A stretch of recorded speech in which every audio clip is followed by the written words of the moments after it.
Voilà, bonsoir à tous et bienvenue dans cette nouvelle édition d'Information. Voici les titres que nous allons développer ce soir.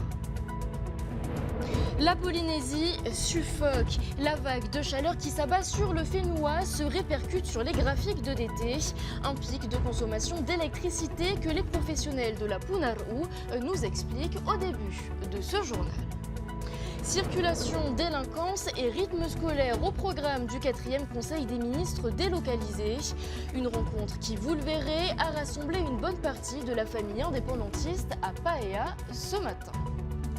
Après être passé en Conseil des ministres fin décembre, la loi de pays sur le cannabis thérapeutique arrive sur la table du CESEC. Le texte sera examiné demain, l'occasion pour nous de revenir sur les bénéfices et enjeux de cette potentielle filière.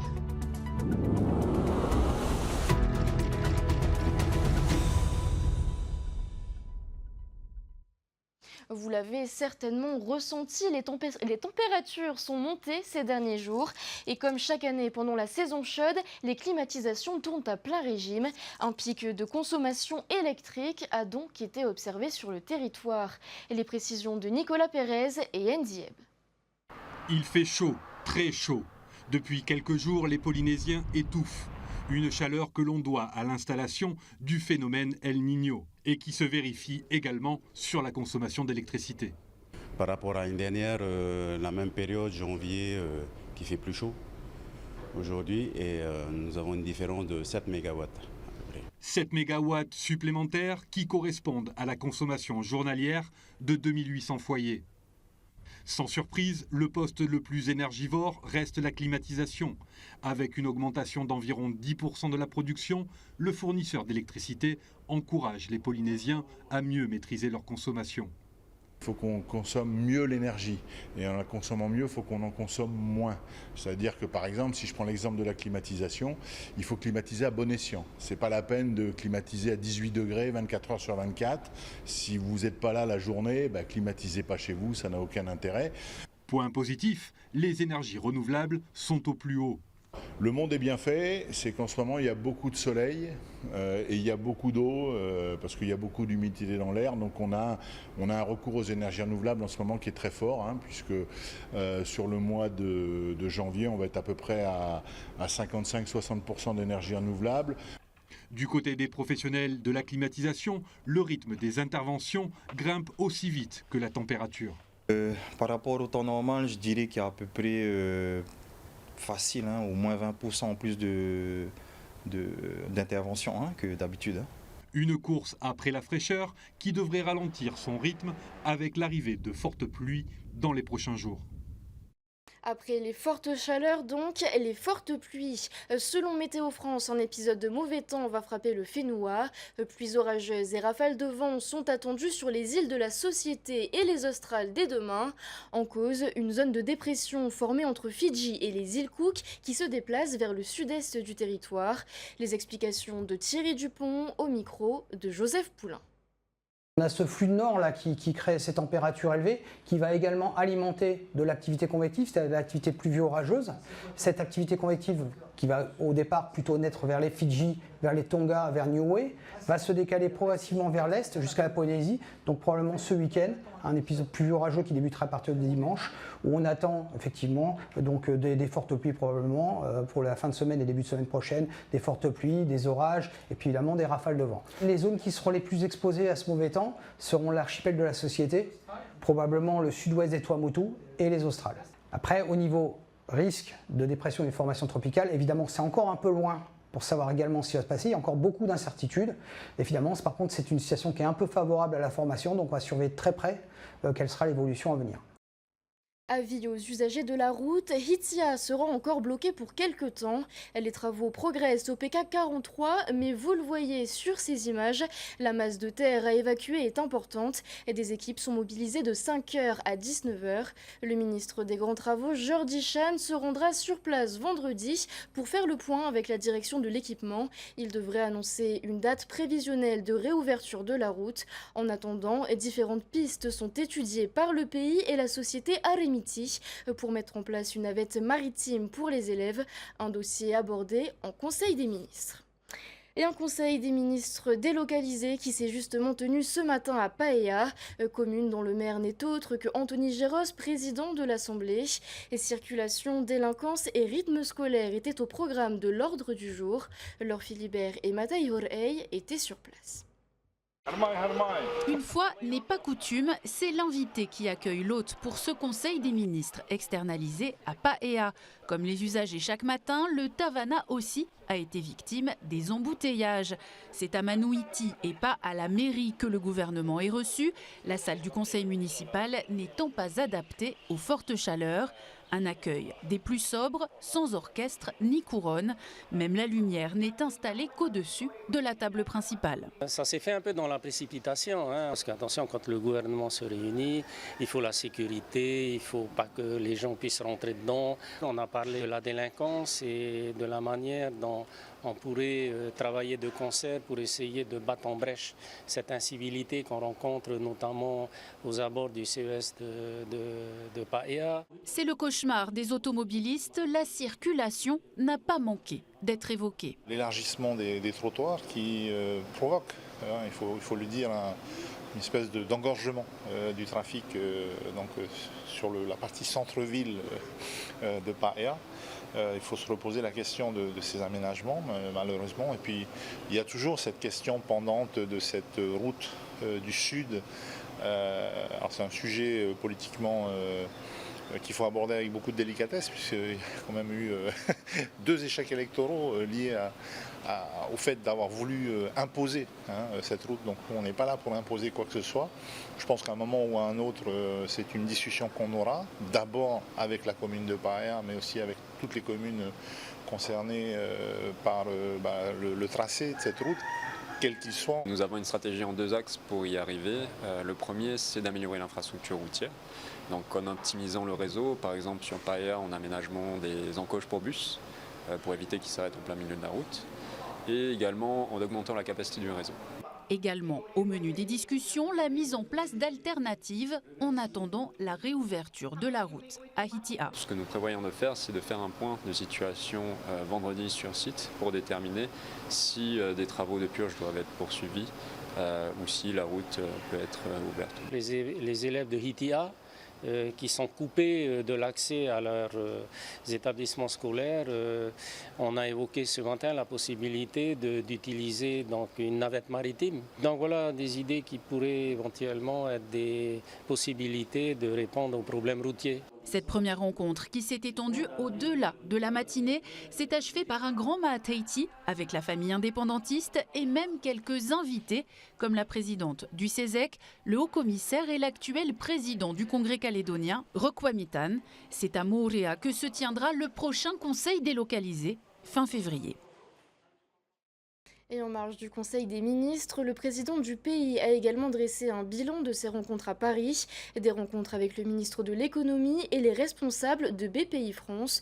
L'occasion pour nous de faire le point sur les fameux PIA et les programmes d'investissement d'avenir consacrés à la Polynésie.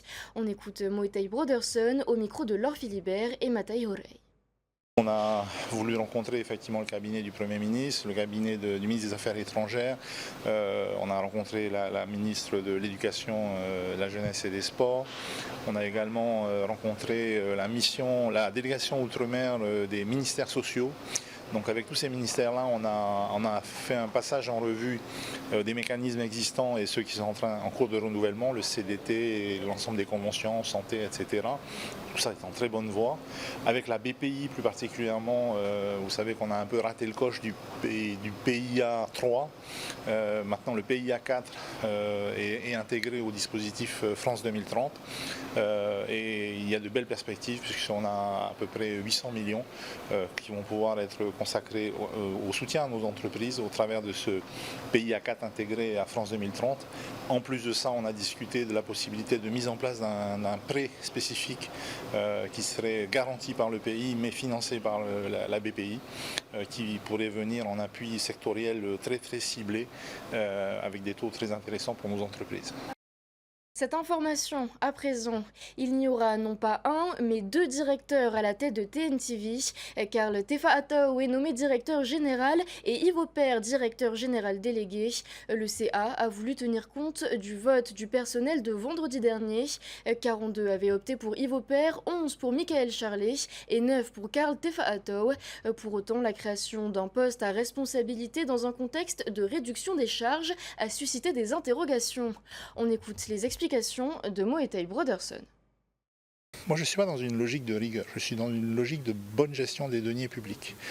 Et je suis dans une logique à terme, effectivement, de diminution de la contribution du pays au business model de TNTV. Donc ça veut dire qu'au début du processus, on va devoir investir. On va devoir investir un peu dans les ressources humaines. Alors là, pour l'instant, vous ne voyez que la partie de cette nouvelle direction générale, mais on le sait, il y a des revendications au sein du personnel, il y a des demandes de reclassement, il y a des demandes de reconnaissance de certaines compétences qui n'ont pas été satisfaites jusqu'à présent. C'est aussi de l'investissement dans l'outil essentiel de TNTV qui est son personnel. Et puis ensuite, dans l'évolution de l'outil, de l'immobilier, de ces studios, de ce qu'on va faire avec, il y aura encore de l'investissement. Ça veut dire que si on veut à terme pouvoir contribuer moins au business model de TNTV, à un moment donné, il va tout de même falloir faire de l'investissement. Elle sera examinée demain par les conseillers du CESEC. La loi de pays sur le cannabis thérapeutique prévoit d'autoriser les médicaments à base de cannabis et d'ouvrir la voie à une filière locale, un cadre qui est très attendu par les professionnels de santé et par les acteurs de cette potentielle filière. Esther Cuneo, Athéna Milcam et Nicolas Pérez. Cancer, maladies neurologiques lourdes ou chroniques, l'efficacité du cannabis pour les soins palliatifs ou en soins de support dans la prise en charge de la douleur n'est plus à démontrer. Dans le cadre du traitement global de la prise en charge de la douleur, ça ne veut pas dire exclusif. Pour nous, c'est un arsenal thérapeutique qui va nous amener des réponses supplémentaires à proposer aux patients qui nous le demandent à l'heure actuelle. D'autant qu'à défaut de réglementation, certains patients s'approvisionnent sur le marché noir. C'est une de nos problématiques. Les patients arrivent, ont déjà un traitement qu'ils se fournissent à titre personnel et qu'ils nous demandent de mettre en place, nous, officiellement à l'hôpital. Ce qui aujourd'hui est impossible parce que c'est interdit. Pour y avoir accès dans un cadre légal, l'association défend l'intérêt du développement d'une filière économique et sociale. Du cannabis, on en a ici et on aimerait bien pouvoir le mettre en valeur chez nous pour nos patients. Créer de la richesse localement, c'est aussi l'ambition du syndicat du chanvre. Mais selon son président, c'est l'exportation du cannabis qui pourrait permettre d'abonder les caisses du pays. En restant sur le marché intérieur, il est question de prendre des parts de marché donc aux médicaments antidouleurs, antalgiques, analgésiques. On retrouve beaucoup d'opiacés et ça coûte un certain chiffre à la CPS. Donc il y a une part de marché également à prendre sur les médicaments opiacés. D'où l'intérêt, selon le syndicat, de se concentrer sur l'exploitation des fleurs uniquement. Elles nécessitent en effet moins de foncier et permettent de produire un CBD à forte teneur en THC. Des teneurs susceptibles d'intéresser les laboratoires pour la fabrication de médicaments. Dans un premier temps, il sera question de pouvoir importer des médicaments pour répondre à l'urgence de nos malades, mais à moyen terme, voire court terme, l'intérêt pour notre filière, c'est justement de se substituer aux importations. Donc ça passe par le développement d'une filière de culture, de production de cannabis, donc à usage médical. Au-delà de l'export de la matière première, le syndicat rêve d'aller plus loin dans le développement de la filière avec un laboratoire pharmaceutique polynésien capable de concevoir ses propres médicaments. L'objectif ultime pour nous, c'est que l'on puisse créer un laboratoire pharmaceutique localement ici à Tahiti pour ne plus être obligé d'exporter notre matière première, mais d'approvisionner ce laboratoire pharmaceutique pour fabriquer nos propres médicaments. Autre marché à prendre, celui du bien-être, grâce à des huiles enrichies en CBD. Je pense qu'il y a un potentiel marché. Et surtout, si on a une traçabilité dans la matière première. L'avantage, c'est d'avoir un petit pays et donc ça nous permet de tracer un peu mieux nos végétaux.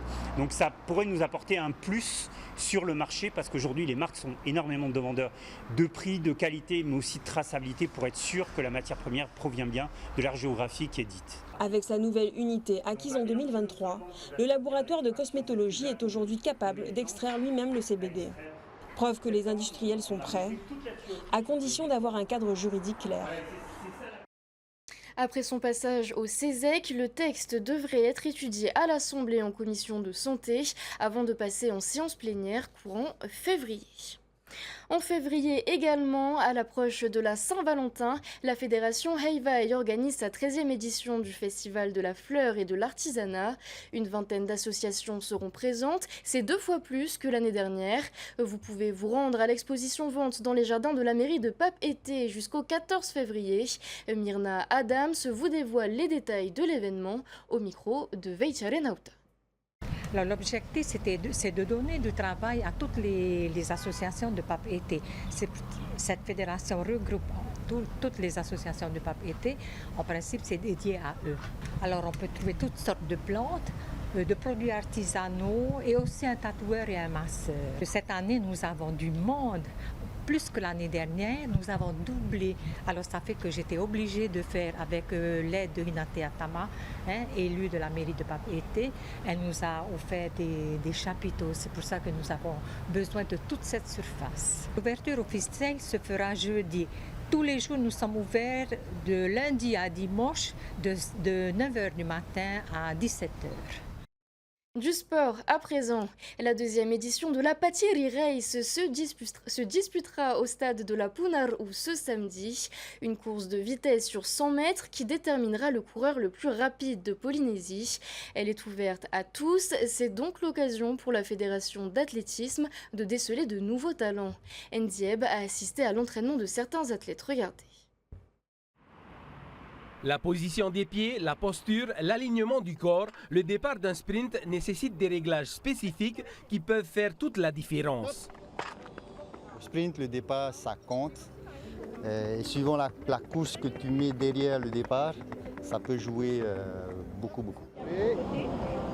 Les athlètes se préparent chacun dans leur coin. Maïli Zarli et Manu Heiteaha sont les vainqueurs de la première édition. Le jeune homme compte bien conserver son titre alors que d'autres, issus de disciplines sportives différentes, viennent relever le défi.